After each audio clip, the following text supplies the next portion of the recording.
Hello, and welcome to Scare You to Sleep. I'm your host, Shelby Scott. First off, thank you so much to all of you who reached out when I was sick.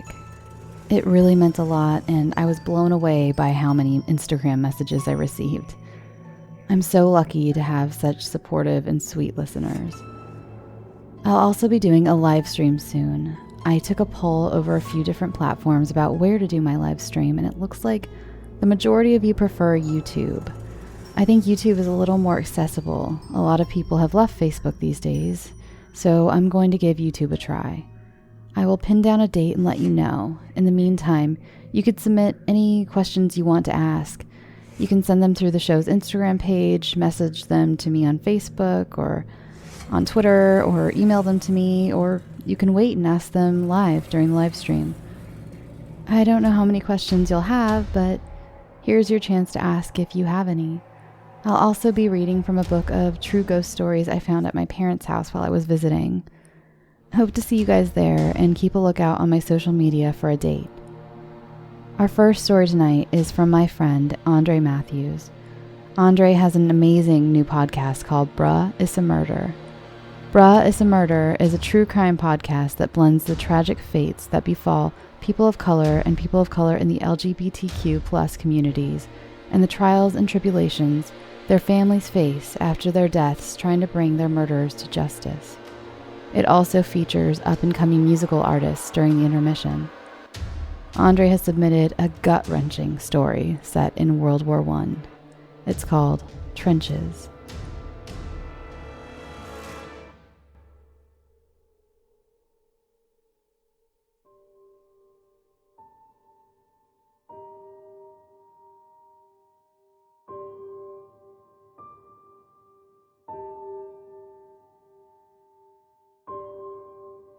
Charles Wales Brown, 369th Infantry Regiment, 5th of March, 1918, France.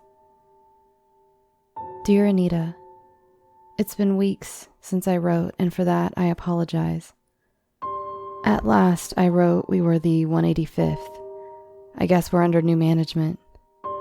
We've been reattached to another infantry brigade, but things remain the same. Being an all-colored regiment, we're regulated to labor services.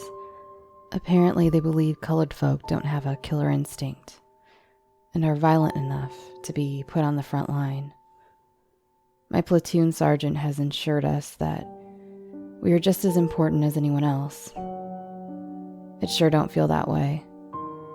We work 24 hours straight, unloading ships and transporting men and material to and from various bases, ports, and railroad depots.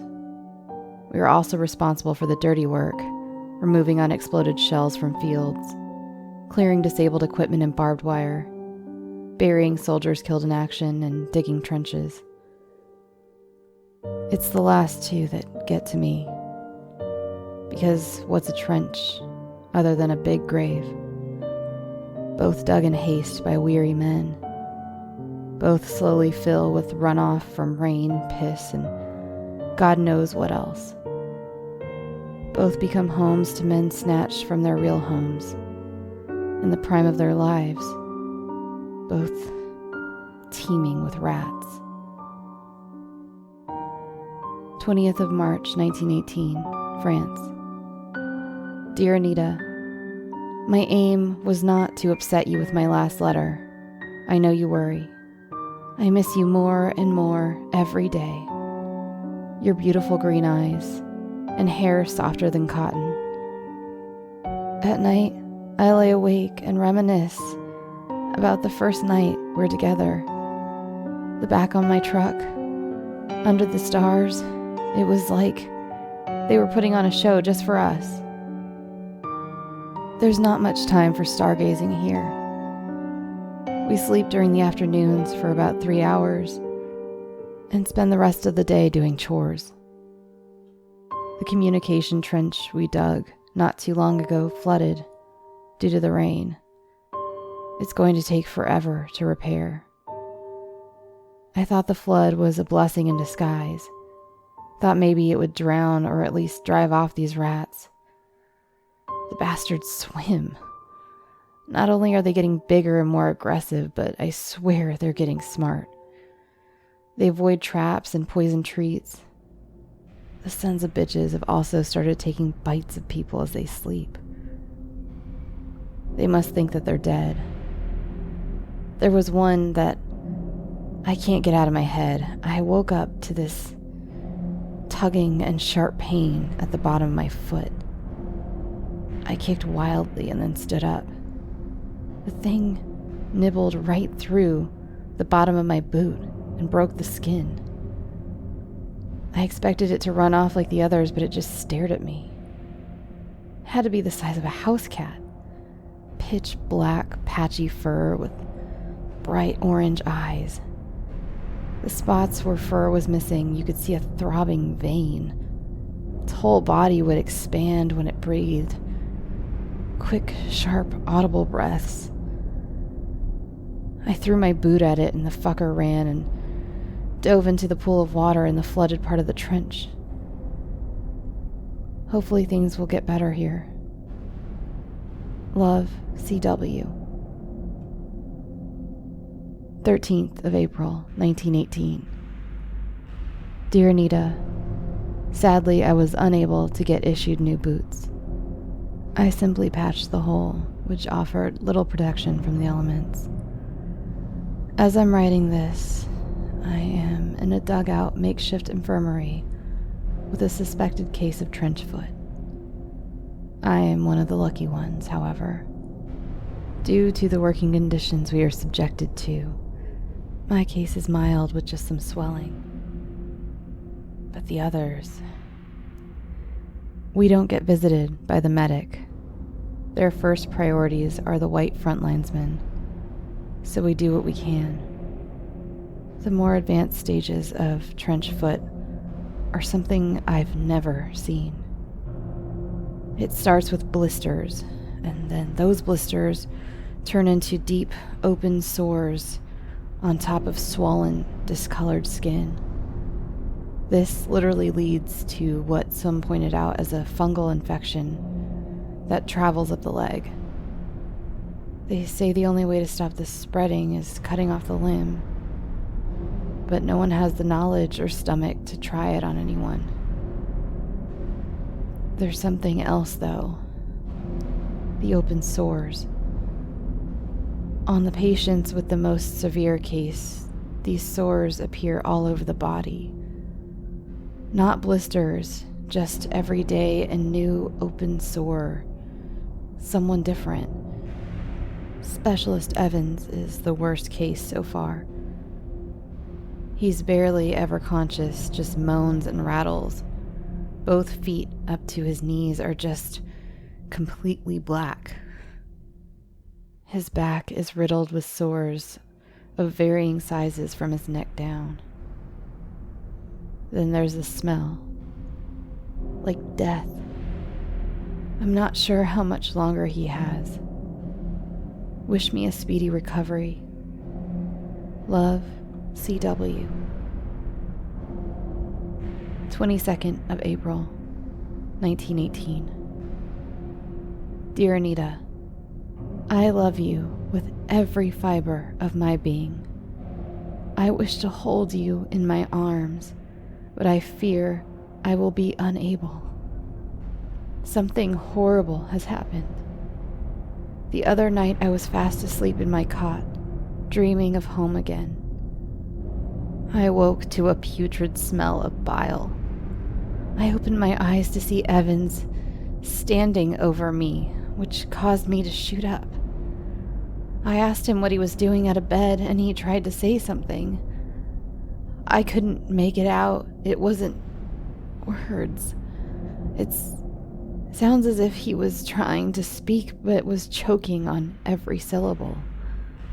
In the brief moment I studied his face, sunken in and pale.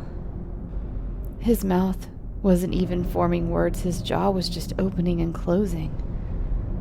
Then I got to his eyes. He was staring at me, or past me. He wasn't looking at anything. There was nothing behind his eyes. dead. He had dead eyes like a doll. That's when I yelled for help, but as soon as the word could escape, he lunged on top of me. He didn't grab me, but put his entire weight on me, pinning me down. I started pushing him off, but days of being bedridden have left me weak. He thrashed out on top of me with his mouth gaped open, and from the back of his throat, I swear I saw something more. He was pulled off of me by 2 white soldiers and thrown to the ground, and he went limp. They picked him up and put him in the cot. I tried to explain that he's sick. He ain't right, but they wouldn't listen. Just another squabble between 2 Negroes, they said. One of the white men was a medic, and he pulled out the scissors to cut Evan's shirt open. When he did, we all fell silent. There were holes all over his chest, and sprouting out of each one of those holes was what looked like patches of hair. His chest rose and fell as if he was breathing, but it was uneven. One side would bulge, then the other. There was no rhythm to it either. The medic put 2 fingers on his neck and went gray. He took out his stethoscope with shaky hands and put it to Evan's chest. He moved it to one side, then the other. He turned his head and looked like a deer in headlights. He looked as if to speak when suddenly Evan's jaw snapped open with a crack.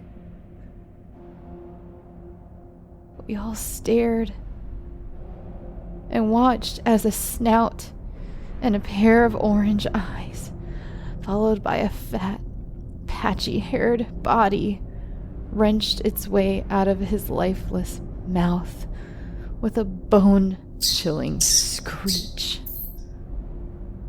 Almost simultaneously, the holes in Evan's chest started spewing out dozens, maybe hundreds of rats. The 2 white men were closer, so they were swarmed first, which left me time to hobble away. They screamed as they were being eaten alive. Due to my trench foot, I could only make it a few steps outside the dugout before collapsing. I screamed for help with no answer and resorted to crawling. I dragged myself to the dugout where we stored our tools and put a board and rack in front of the entrance. It's not much bigger than a broom closet in here. It's only a matter of time before they reach me. Between the cracks in the board, I can see 2 men in tattered uniforms covered with open sores. One of them worked his hand into almost a fist and is gently knocking on the wood. To whoever finds this, make sure it reaches my beloved Anita. I did not die in battle. I did not die of an illness. It was the rats.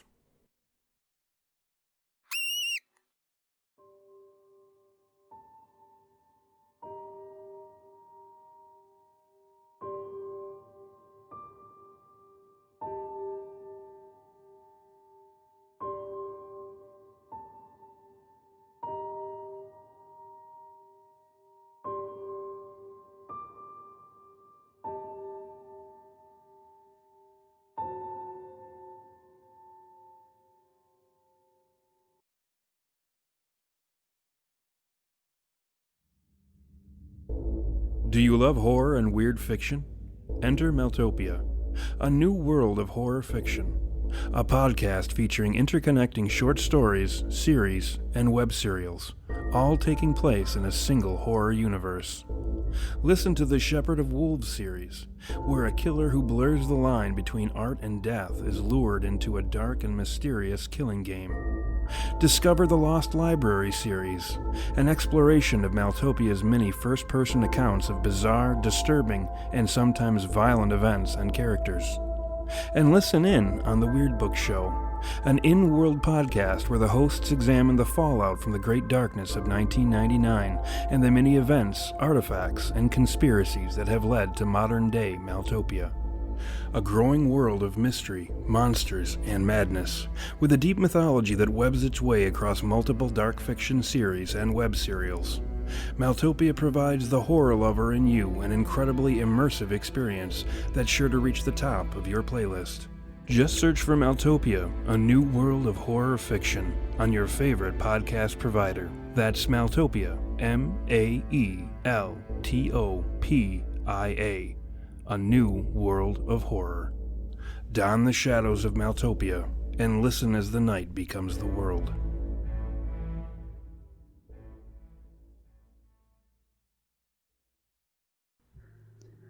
This next story is by Cameron Gorman. You know Cameron's work from her stories Static and her wilderness story from episode 26. This week she brings us a claustrophobia triggering tale called Polo.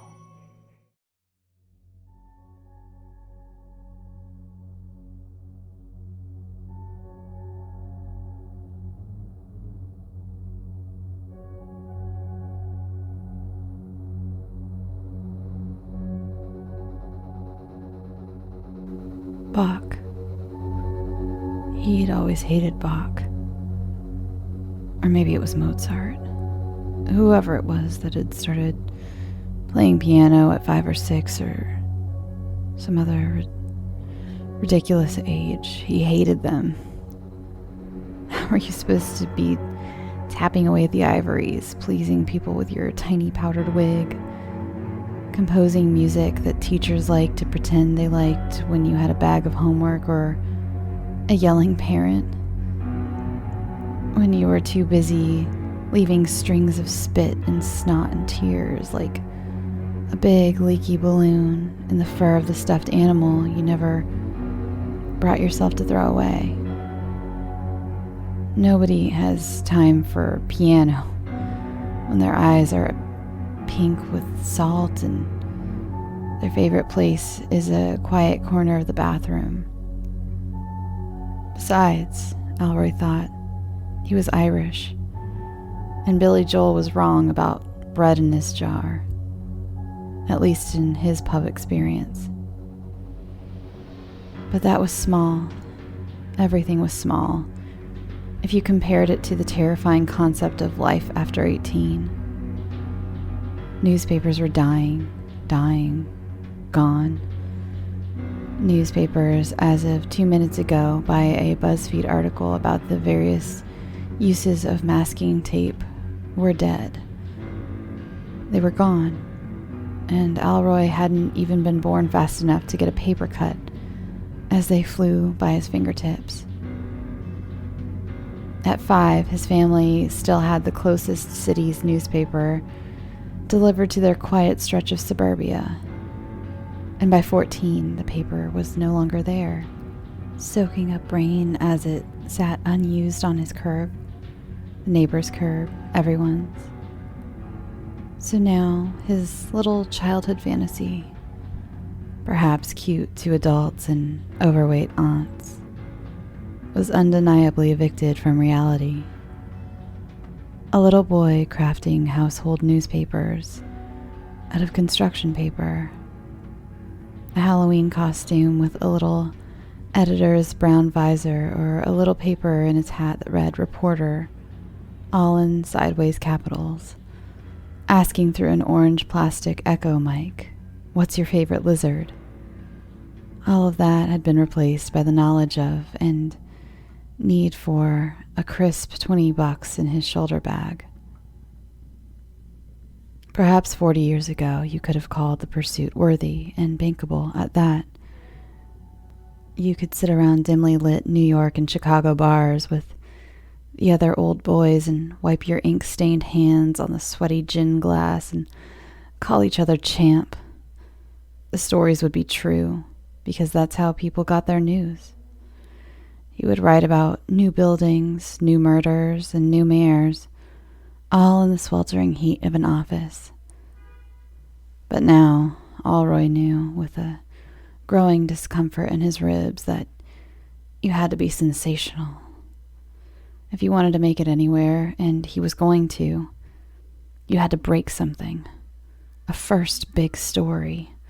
Something to really make the people run back for more. Scandals or freaks of nature. This was not that. Alroy sighed and rolled so his ribs weren't quite sticking into the sand in such an uncomfortable fashion, and brought his knees up in a half-hearted embryonic curl. He didn't really even have the energy to close himself off fully, and that was always the undoing of it anyhow. He raised one hand up to his face, doing his best to shield out the Nevada sun, but it was about as useful as pulling a fork from a toaster with metal prongs. The cruel beat of the UV made him feel like his hand was the only thing preventing a total core meltdown of his eyeballs. Damn, the sun out here is bad, isn't it? He casually brushed the side of his face with a reddened hand. Might as well have forgotten the 45. A non-committal grunt sounded out from behind the other side of the sand dune. It was hot enough that the air was starting to waver and stretch out on the peaks and edges of the sand, creating a limbo of uncertainty in the fabric of the thick afternoon. Alroy climbed, his heels sinking into the ground when he shifted his weight. Peering over the side of the dune, he could see Alex fumbling with camera equipment. Classic. Rolling his eyes hard enough to pop, Alroy climbed to the other side of the hill and down to where Alex was standing. His feet swished in the sand like two overgrown lizards, and Alroy couldn't help but notice that he couldn't quite make the frustration lie down like he usually could. Maybe it was the sun or the sand, or it was Alex uncapping the same lens again and again, but the hornet's nest between his ears was beginning to unfurl itself. The mouth of the cave was smaller than Alroy had hoped, and half as scary. You could hardly bring a bunch of grade schoolers and tell them a ghost story here, much less convince the increasingly skeptical public of some kind of deviant activity. Alroy took a deep breath of the air. It was damp and heavy and old. Not dead, because Alroy had definitely felt that before, breathing in death. He'd come across too many dead animals on his daily walks in the woods by his house not to know what death felt like in your lungs. No, this was just earth, clay and age, like breathing air trapped from 1,000 years ago. A mammoth's exhalation. A cool gust of wind was being emitted from the cave entrance, flowing in smooth waves like someone blowing out candles on the flat, scorched desert. He could almost envision, if he closed his eyes, a huge mouth, a cool, ominous breath on his back. Alex was fumbling with his camera, muttering like usual. Alroy's cameraman was almost never quiet. Man, I don't know about this. You know, I'm goddamn scared of little closed-off places. What if a rock, falls or something? Blocks the exit. Alroy exhaled through his nose, his vision scattered by the harsh interjection. Slowly opening his eyes, fighting to maintain a decent demeanor with Alex, he sighed. The sun spotted his vision and his patience, scattered across his eyelashes like broken glass. Alex, it's fine. What did I tell you when we went into the house? We have a story to tell, yeah, but... Yeah. Look, see, it's just a cave anyways. We need to go in there, look around for drugs and... Alroy stopped, noticing a gleam of sweat starting on Alex's forehead. His pudgy frame seemed to shift a little as the cameraman stepped from side to side, his worn white tennis shoes collecting more of the reddish-orange film the desert projected. Nervous, as per usual. Sweaty, probably under that polyester golf shirt, and nervous.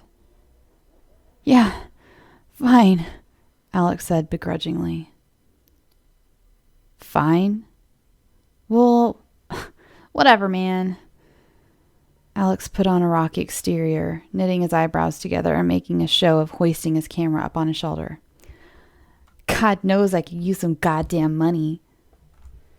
He kicked a stone harshly out of the way and into the damp interior of the cave. Alroy watched it skip as it disappeared into the gaping maw, down into the unknown belly of the ground. Alroy couldn't believe his luck. Here was Alex, his cameraman, who was scared of practically everything in the world, and he was okay. The drugs bust cave was a go. Maybe, just maybe, this was going to break something. A story that would really capture the nosy local attention. It would cost him, of course, his patience, yes. His sanity, maybe. But it would be a story. Alroy almost let himself get excited. But there was still the question if anything would be in the cave. He suspected not. His real goal here was to get in, document the absence of meth, making materials and debunk all rumors about the true purpose of this utterly ordinary cave. He could almost taste the slightly less cheap alcohol that he would buy with the slightly higher payoff.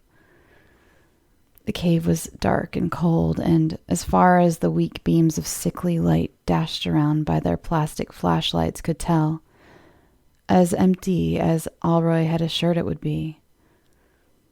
Alex aimed his light at one corner of the cave, and a tittering swish of leather confirmed what he had already guessed. Bats. Like every other uninhabited cave in Nevada. He motioned to Alex to roll the camera and smoothed out his shirt. Standing in front of a rock formation, he raised up his burned hand and counted down, signaling the start of the tape. "Folks, this is Alroy Allen reporting in the field, and I am inside of McCann's Cave in Nevada today. Rumors have been swirling about a purported meth operation inside of this very cave." Alroy stopped talking as Alex lowered the camera. Now his brow was fully glazed in a high beam sheen. He turned up his eyes at Alroy, lowering on a cautious smile, attempting to catch Alroy's eyes in a returning grin. It ran out of battery. Alroy didn't even have the energy to be angry. He closed his eyes and breathed out of his nose slowly, like a smoker savoring the last cigarette. He felt the brush of air over his tongue. He hadn't noticed until now quite how thirsty he had been. There were moments of silence before he walked over to the corner of the cave and sat down. No, he didn't care what he was sitting in, or if caves were dirty, or if these pants cost $34.45. Alex had ruined yet another shoot, and this time their ride wasn't due back for at least another couple of hours. God damn it. God fucking damn it. He had a million things he wanted to say to Alex, a million creative expletives to yell.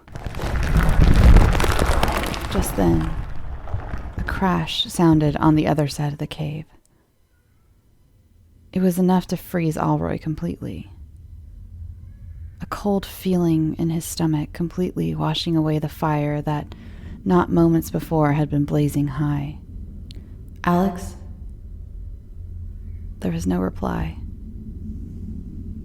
While he had closed his eyes, seemingly in a few minutes, Alex had disappeared. And now he realized as his eyes slowly opened, it was suddenly night. How long had he been thinking? Had it been one of those strange moments of a fugue state? He'd seen TV shows about this, about people losing hours in moments. He stood suddenly. His shoes scrambled over the gravelly floor of the cave until he reached the front, making a strange echoing sound against the front of the cave. Alroy paused.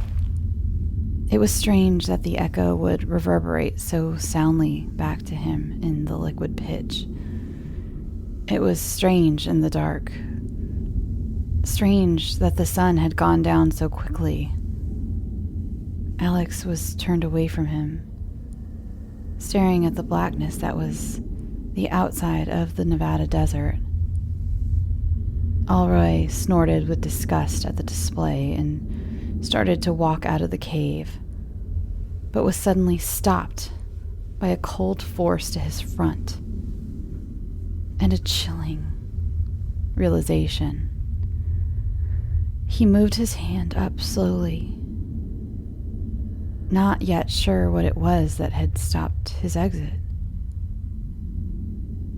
His hand met a smooth surface, glazed with a cold, earthy sweat, the kind that appeared on all the rocks down here in the heart of the earth. Alroy moved his head to the side, slowly, afraid to turn for fear of what lay to his left, still trying to convince himself that it was nothing more than a moment, and if he closed his eyes, it might go away.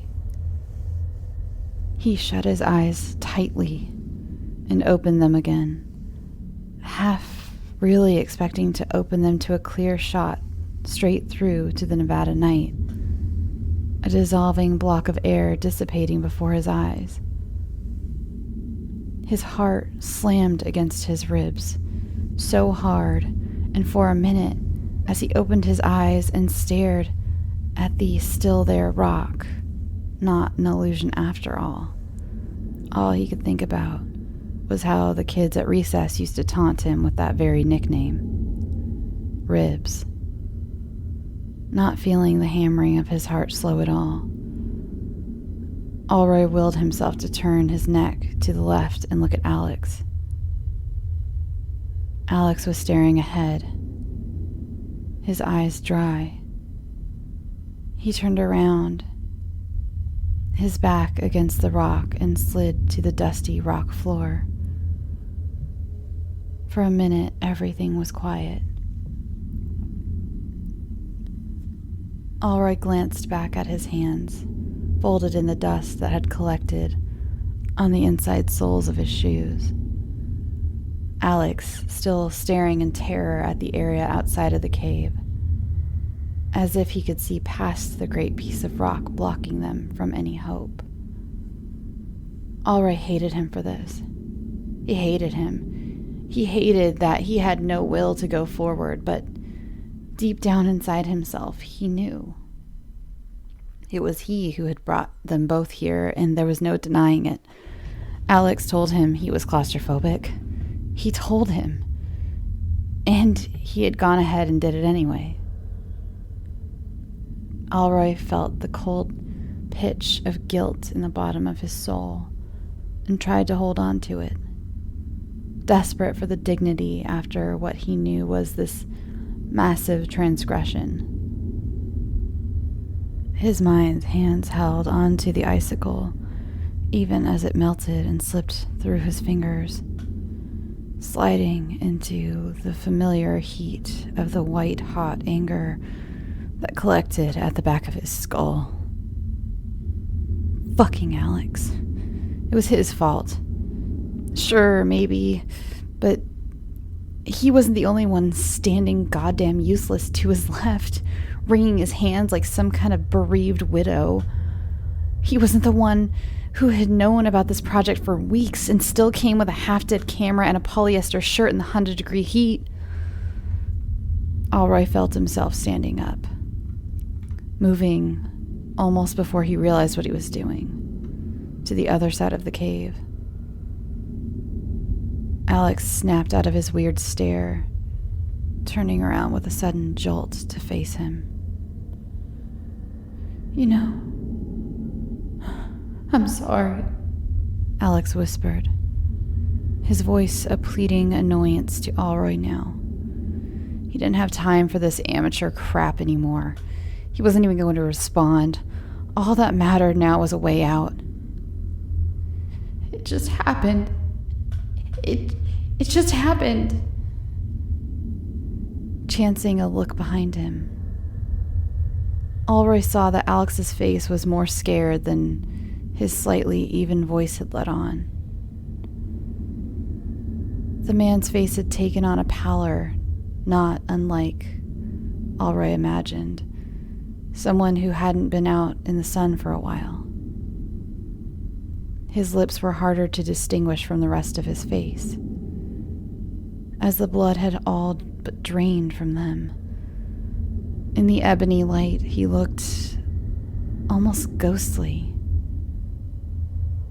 Alroy allowed himself but one small gasp at the sight, and then pushed it down deeper into his chest and hardened his face, turning around once more to the far end of the cave.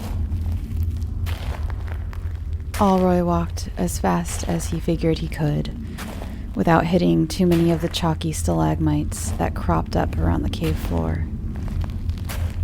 He could still hear Alex's quick, panicked breaths behind him, but they were lessening now. He was going farther and farther into the obscure, murkier end of the cave, one hesitant, echoing footfall at a time.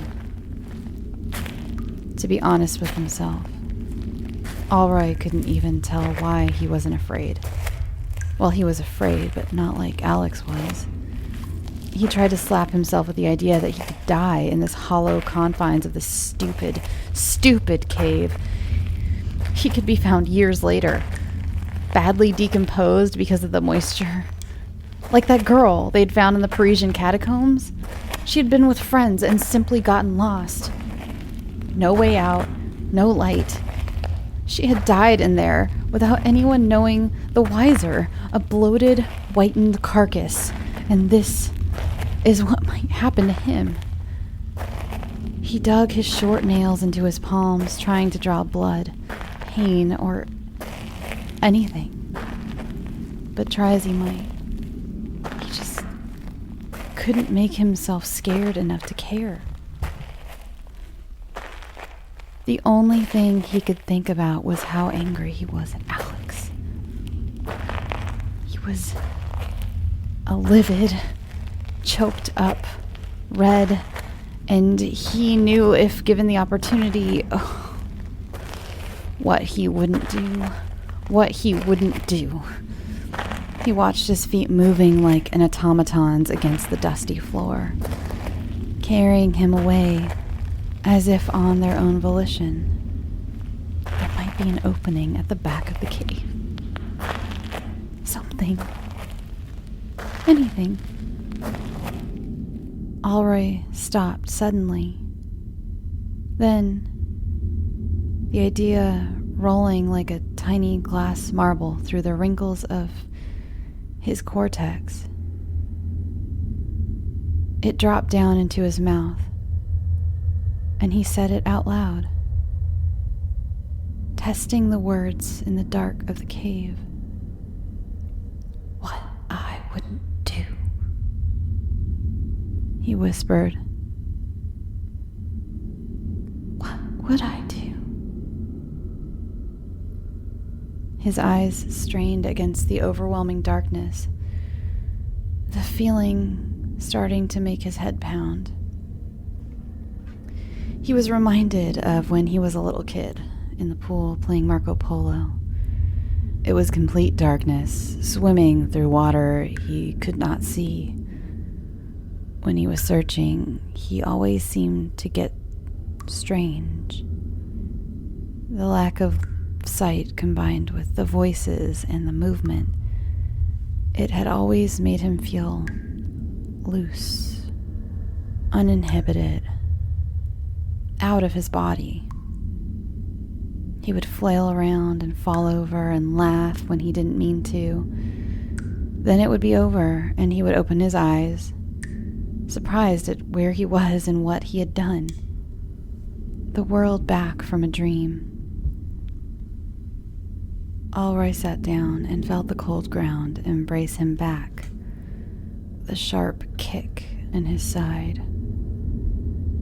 Rolling over to the dark front of the cave, he allowed his over-energy and lack of sleep pummel him into submission. His hands found no purchase on the rock now, and he fell into a troubled unconsciousness, his hands flexing and unlacing on the cave's silty ground.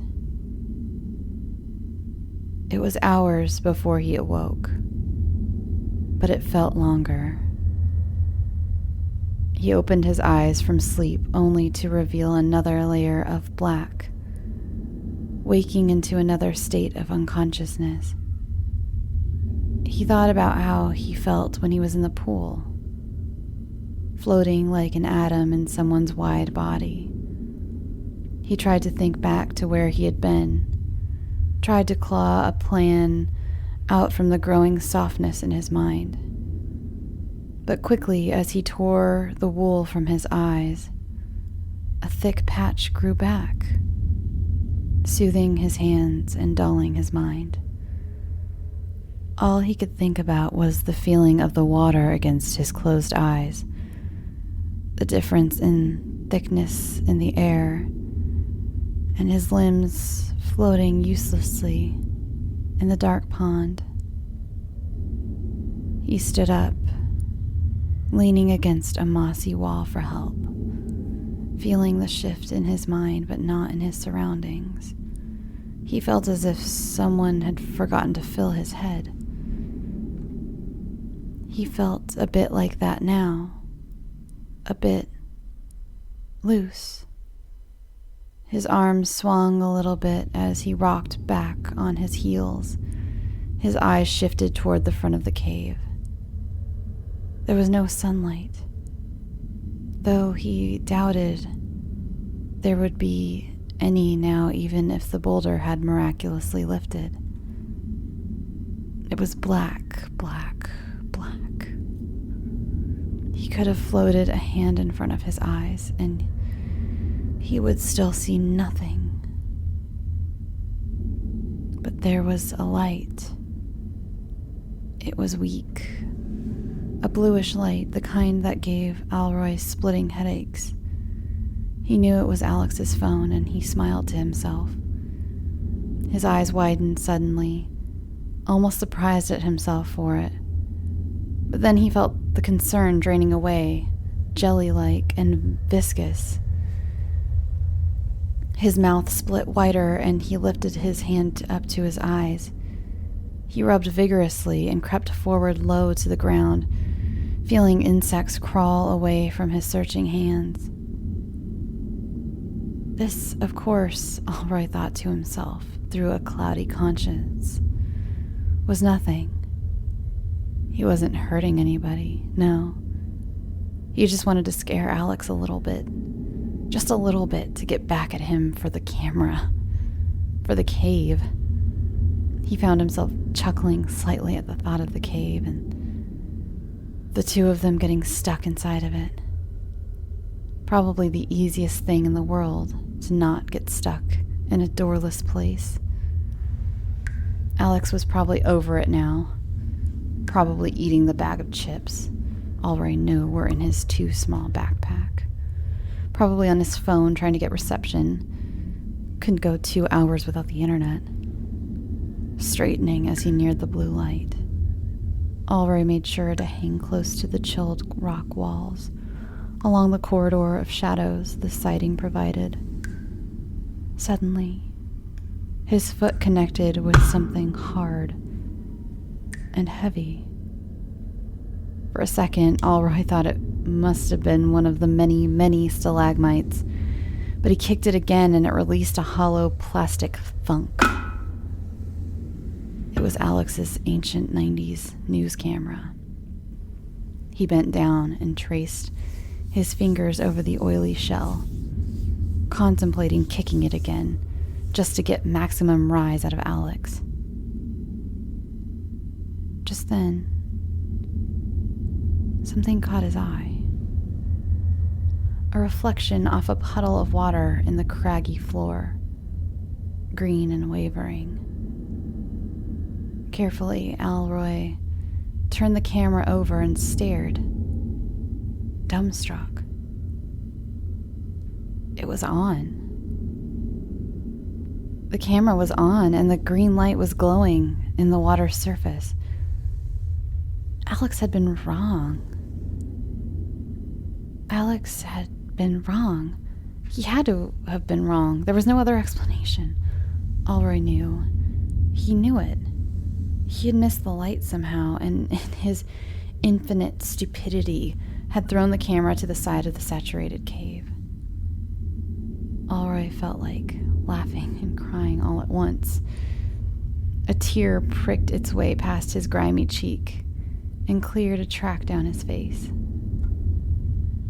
Alroy felt his nonsensical smile split his lips again, and he gingerly scooped up the camera and carried it over, closer still to the blue light. He could see Alex was sitting up against the blocked exit, his cell phone rapidly discharging next to him on the sheet floor. He had his head in his hands, crying. For a while, Alroy just stared. A strange stirring of pity woke in the pit of his stomach. He quelled the urge with the leftover anger he had stored up for this moment. Alex lifted his face every few minutes and glared at the stony barrier. Silently, his lips quivered and collected the saline flowing from his puffy eyes. Alroy assessed the situation. The circle of fading electronic light held Alex within its center, anything inside of it immediately available to the other man's view. Had to be careful. Placing one hand on the slippery side of the cave, and stuck one leg out towards the ring of the fluorescent light. Moving on all fours, Alroy scrabbled closer still. Alex had stopped sobbing and was now lifting his head up, slightly, his eyes still watery and wide with fear. "Hello?" Alroy breathed through his nose, keeping low to the ground, not relenting. Alex's eyes widened as he surveyed the dark air surrounding the pond of weak light. Alroy came closer still. His eyes were like two orbs set in a pitch-black pond, floating like planets in the surrounding dark. The way the light fell on his face made his angular features even more sharp, mirroring the craggy rocks he slid from.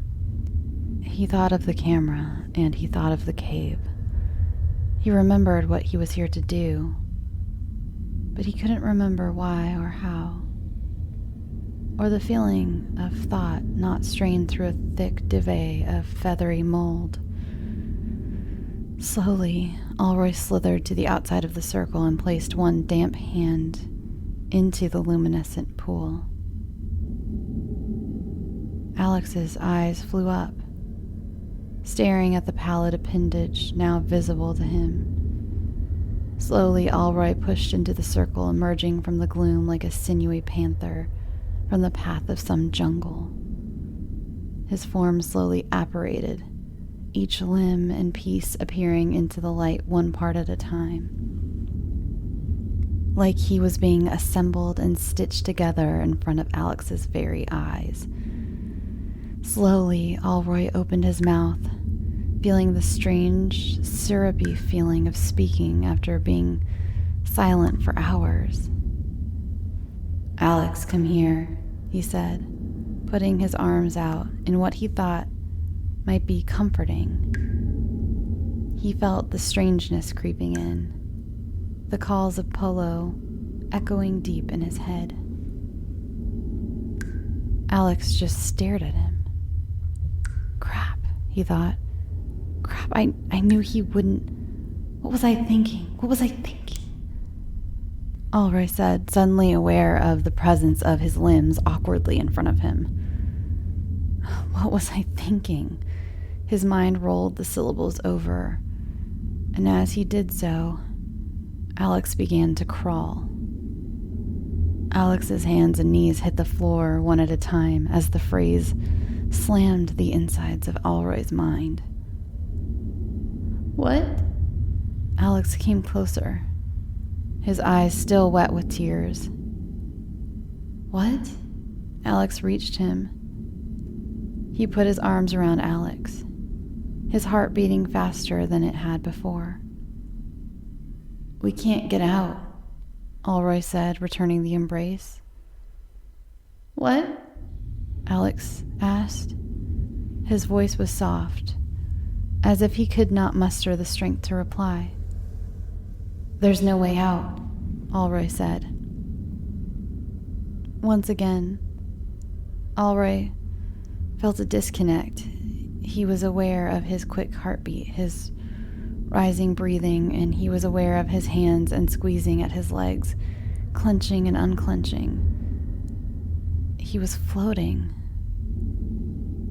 Slowly from behind him, he heard a low beeping. He didn't have to turn to know what it was. The camera was dying. Soon the small puddle of light would be gone. Alroy wanted to open his eyes. He wanted to open his eyes. He wanted to be sun-blinded and smash his fists into his wet eyelashes and dissipate the noise. He stretched his arms out. He opened his eyes as wide as they could go, grabbed his eyelids and pulled. Alex, he said, and stared at him. Alex stared back, frightened into silence. Quiet from the fear. The light from the camera was beginning already to fade. Soon he would see nothing but the lack of light, the absence of sun, the stars, the sky. Alex let out a soft sob. All right. We have to try. There must be some way, Alex said, sniffling. We can't die in here. Alroy was quiet. Slowly he detached himself from the embrace, placed one limb behind the other. He was retreating into the darkness of the cave. Alex stiffened. Alone in the dying light, he scanned his surroundings, trying to parse Alroy's form from the back. Alroy? Then, from the darkness, a single word in a skittering of human movement. A word said, half laughing, almost whispered, Margot.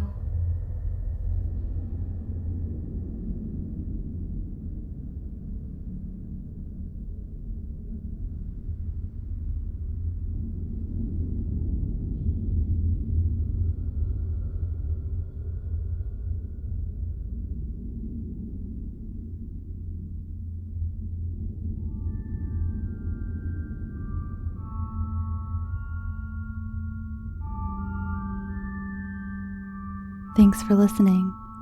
I hope you enjoyed this week's stories. Remember, you can send me your stories at scareyoutosleep@gmail.com. I'm hoping to put together another True Tales episode soon, so send me your true scary stories as well. Please let me know in the email if it's fiction or nonfiction. You'd be surprised at how many times I can't tell. Now, for Patreon shoutouts. My eternal gratitude to Deborah West, MZ Thorne, Ginger Nealon, and the future Mrs. Park, Chloe Rush. Follow the show on social media, Twitter and Instagram at scareyoutosleep. You can follow me at Shelby B. Scott. Come interact with us on Facebook, facebook.com/scareyoutosleep. Also, my merch will be leaving the Teespring store soon. I want to rework and come back with a different design. And thank you to all who bought the very first Scary to Sleep merch. I still can't believe some of you gorgeous people are walking around with my logo on you. It's really unbelievable, and I really can't thank you enough. I think that's all for now. Look for links in the show notes for Bruh Issa Murder and Maeltopia. Now, go get some sleep. Sweet dreams.